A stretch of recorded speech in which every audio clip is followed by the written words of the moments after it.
AWP is the most iconic weapon in CS, but the way it was played changed completely from 1.6 to CS2. Hey, I'm Lidos, and today we're going to look at how the AWPing evolved across different eras of CS. And we are starting with 1.6, and it wouldn't be a proper evolution of AWPing without looking at the original game. I tried my best to find as much information as possible, but it was rough.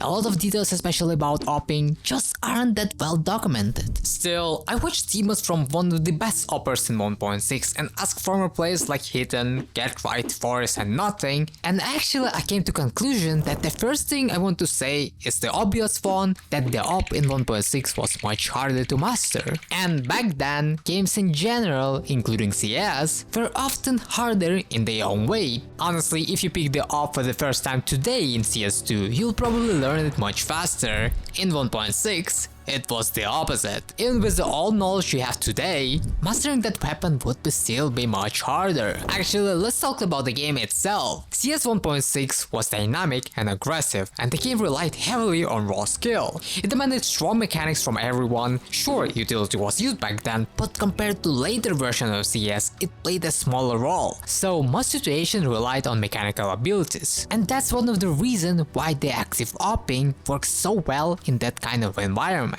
And quick scoping was more accurate even at long range. Overall, it felt like you had more control over the weapon. You could move more freely and adjust your aim more naturally. Because of that, it wasn't unusual to see AWPers playing right on the front line with the rest of the team instead of always holding from the back. At the same time, traditional angle holding was still strong, like in almost every version of CS.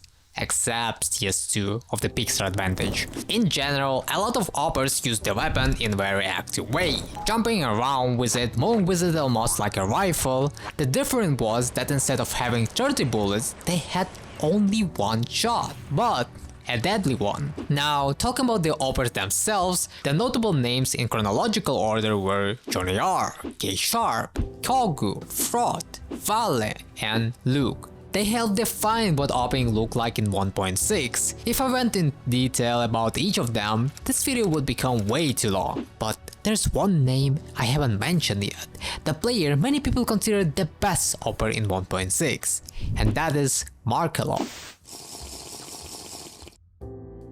Ouch! So what exactly made him so unique?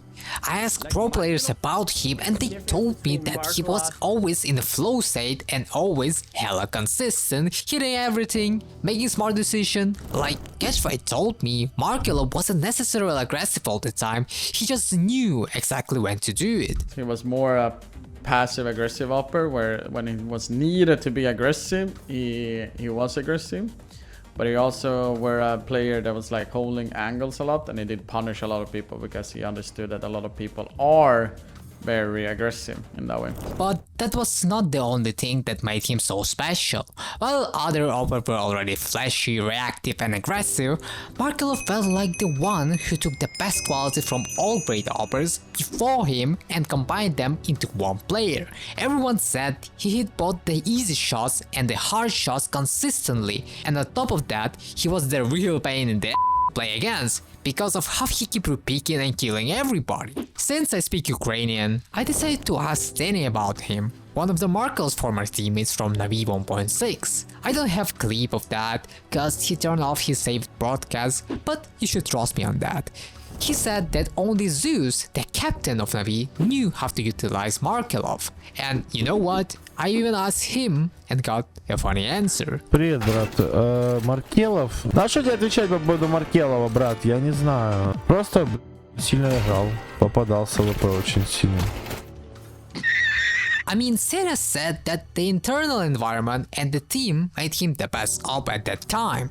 And it was so perfect that the people in Navi at that time, they were the perfect match for each other. Environment was so good, players played on their position, and which why it made Markelov the best AWP in the world at that time. That's why he's basically the perfect example of what 1.6 AWP was like. And that's why it makes sense that the aggressive AWP style was so effective in 1.6. It fit the game perfectly. out. Moving on to the CS source, just like with 1.6, it was much harder to find reliable information. I never really watched CSS either, and honestly, who did unless you were French? Source lived in 1.6 shadow for years, so there was less footage and discussion out there, especially about AWPing. Still, I did my best to dig up something by asking former pros about the game. Hey, yeah, with shocks, okay? Oh, you gave me $5. That's so nice of you. Thank you so much, brother. Shout out to Crystal, he was the only former CSS and CSGO AWPer who answered my question more openly than others. So for the AWPer and generally for everyone, Source was much more forgiving than 1.6. The punishment was lower. In 1.6, getting tagged could completely slow your movement and make one bad pick instantly fatal. In Source, that punishment felt much lighter, so aggressive AWPing had far more room to breathe. On top of that, the game itself was easier to hit your shots. Valve later said that in CSS, that generous hitboxes extended beyond the character model, which may help explain why the AWP often felt so consistent. That's what made Source such a dangerous environment for fast AWPers. If you were reactive, sharp, and confident, you could take all rounds before the other team could properly punish you. So while 1.6 AWPing was aggressive because the game allowed great players to push limits, Source felt aggressive because the game was simply more forgiving and the AWP had even more freedom to operate. And when it comes to the best AWPers of this game, the names that come up the most are KennyS, Smiths, and Guardian. I don't know any NA players, sorry. Okay, if you split them by category, KennyS probably has the best case as the best mechanical AWPer in CSS. Smiths has the strongest case of the most successful AWPer because he was the part of the very games. HLTV wrote that very games won 43 of the 49 events they attended before switching to CSGO. And Guardian also belonged in the conversation because he had the same high impact mobile style that fits Source perfectly. But we'll talk about those two later in the video. So who was actually the best? I have no clue. That's for you to decide. Still, this was the early era of CS. There wasn't much structure and tactical play, everyone mostly played in their own way. It wasn't about overthinking your opponents which layered strategies. Just like in 1.6, it was still mostly about mechanics, and that AWPing meta would carry straight into CSGO. CSGO was a fresh start for two big communities, Source and 1.6. For the first time, the best AWPers from both games were playing against each other on the same server. And players coming from Source did have an early advantage because CSGO was built on the same engine and many of mechanics still felt familiar to them. That made the transition easier, at least at first, compared to the world-class AWPers from 1.6. That said, it didn't change the fact that early CSGO still heavily rewarded raw aim and mechanics like in Source and 1.6. Skill was still the biggest factor. Before the massive nerf in 2015, the AWP was totally broken. Once you scope in, you could still move unusually fast, very similar to Source, which made the aggressive AWPing and constant repeaking incredibly powerful, especially in the hand of mechanically gifted player. As crazy as it sounds now, repeating over and over was often the right play, because the punishment was so low. And what made Pre-nerfed AWP feel even more broken than Source 1, it was the CSGO kept enough of that Source style freedom while the scene was still not structured enough to punish it properly. Teams were less disciplined and less prepared for that kind of playstyle. That kind of freedom played right into the hands of elite snipers. Some of players who really defined that aggressive style were JW and KennyS. At that time, those were the two AWPers everyone compared head to head. Every thumbnails on YouTube was JW versus KennyS, but Prime KennyS had his own special moment in the spotlight. Actually, he was a nightmare for every team. He was a highlight machine in many ways, the ultimate expression of the hyper-aggressive style that had been building since Source. He kept picking, kept taking impossible duels, and somehow kept winning them. Watching him at that time felt like the rules of the game didn't apply to him. Actually, Valve tried to balance the game in 2014 by changing tagging system, but that still wasn't a direct nerf to the AWP. It was more a global attempt to add punishment back into the game. Getting hit slowed you more, but the AWP itself still had much freedom, but it didn't last forever. Everything changed with the massive nerf in 2015. Valve clearly wanted to tone the AWP down. The pre-nerfed AWP has too much freedom. Players like KNS and JW pushed that freedom to the limit, the weapon started to feel too strong. If Valve had never stepped in, we probably would have seen far more hyper-aggressive AWPers. So in that sense, the nerf was necessary to balance the game. The biggest AWP change came in March 2015 when Valve reduced scope movement speed for the AWP, and also updating tagging system. After that, you couldn't just fire and instantly repeat with the same freedom as before. Everything became slower and repeating became much easier to punish. The hyper-aggressive style became much harder to play. Players like KNS and JW were still dangerous, but that kind of AWPing stopped being the norm. The AWP nerf affected every AWPers, but they hit the ultra-aggressive one the hardest. So after the nerf, the best AWPers were not the ones blindly forcing action all the time. They were the ones who knew when to be active and when to slow the game down. But the nerf didn't instantly kill aggressive AWPing, it just changed what made AWPer effective. Before the best AWPers could take the same duel again and again, now it was more about taking one shot, falling back and repositioning. The AWP still had huge impact, but it rewarded survival, discipline and cleaner setups much more than before. That's why the next phase of AWPing felt more controlled. The role became less about non-stop ego peaks and more about choosing the right fight. You can see that in the players who stayed effective after the change. Guardian was still the best because of his consistency and adapting to the situation. For Guardian though, the update didn't seem changed that much. His style was already more controlled, so the nerf didn't hit as hard as it hit KNS or JW.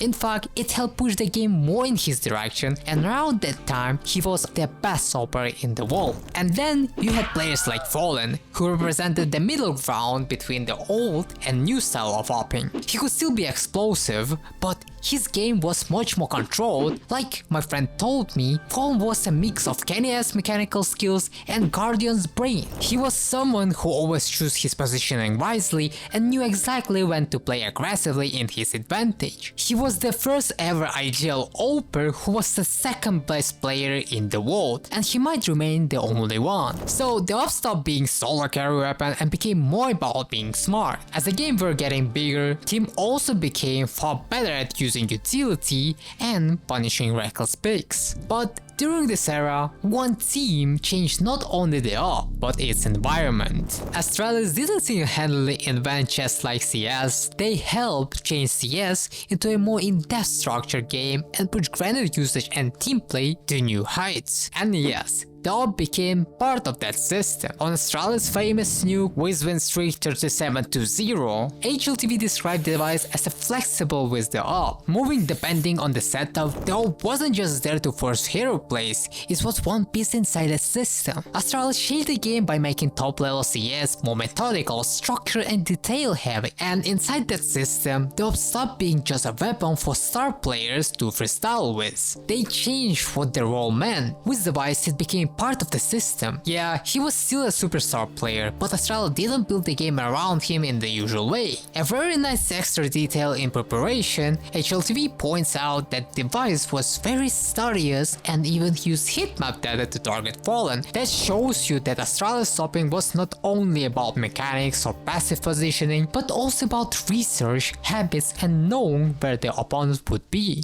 And actually that's it for Astralis. But before fully moving into modern AWPing in CS2, I want to stop on the one player who had one of the most ridiculous AWPing styles ever. Simple. Double smokes in the same place there. Simple just jumping casually into the side. He's gonna fall down again. What is this clutch from Simple? Are you serious? What is that? You can't do that, Simple. That's not allowed. This is not FPL. This is a major.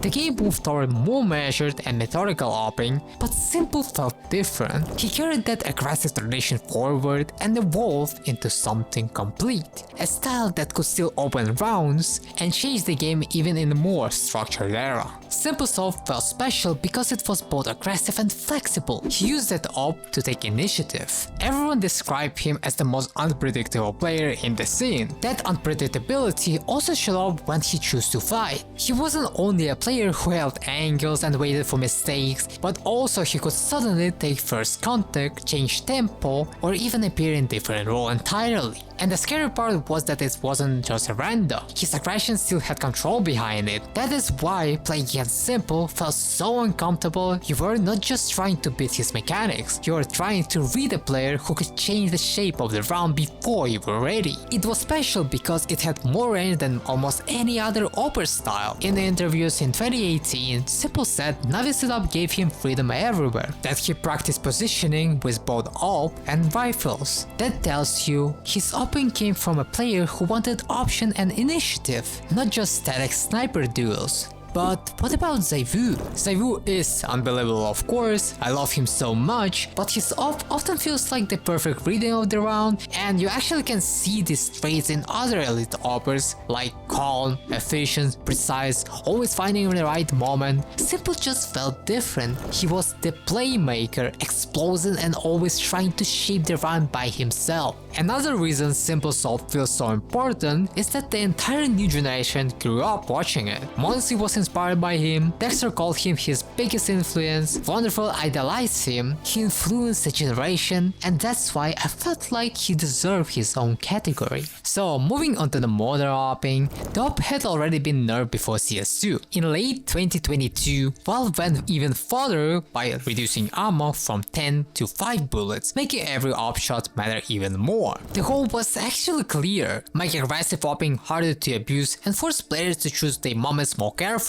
And that matters even more today because modern CS is very different. Because of that, modern AWP still leans more toward the Astralis idea than the old aggressive one. But that doesn't mean that hyper-aggressive style disappeared, it just became rarer. Monsi is the representation of the aggressive AWPing in modern days, said himself that he didn't want to sit behind teammates and wait. He wanted to make difference, play aggressive and stay active with the AWP. And he actually said that Simple is his role model. So if you ask whether modern AWPers are more like Astralis or more like Simples, the honest answer is mostly Astralis with few exceptions. However, today the AWP is less about being simply aggressive or simply passive, it's more about being flexible enough to survive in a game where teams are prepared for everything. Modern teams adapt quickly to your tendencies and playstyle, they will try to shape the round in their favor. So a great AWPer has to keep changing with the game, and that's why today we can see several different elite AWP models at once. Current ZywOo often feels like the kind of the player who gives space to his teammates, but when he needs to take over, he always delivers. Monsi plays with much more explosive, active style and wants to force the action on himself. Shiro is almost the opposite of Monsi, stable, efficient and comfortable letting the round come to him. And Molodor belongs much closer to aggressive side too. He has said himself and other pros describe him as a star AWPer with his own moves who can catch teams off guard. All of them actually can play either hyper-aggressive or super passive if they need it. So it's not that the aggressive style has disappeared, it's that the modern CS demands more adaptation than ever and different AWPers can still succeed as long as they understand exactly what their team needs. These days being a great AWPer is about feeding into the structure, staying flexible and constantly adapting to the situation in front of you. Sometimes that still means pushing limits to see if a play will work, but always for the sake of team. It's not only about raw skill anymore. After more than 2 decades of CS, players and teams understand game far more deeply than before. They have seen countless patterns, studied countless situations and became much harder to surprise. So now being the good AWPer is not about just mechanics, it is adapting when your team needs. And that's it for this video. I hope you enjoyed it. If you did, be sure to like the video and subscribe to the channel. And if you have any thoughts, suggestions or even something you disagree with, feel free to leave the comment below. And yeah, thanks for watching. I'll see you next time.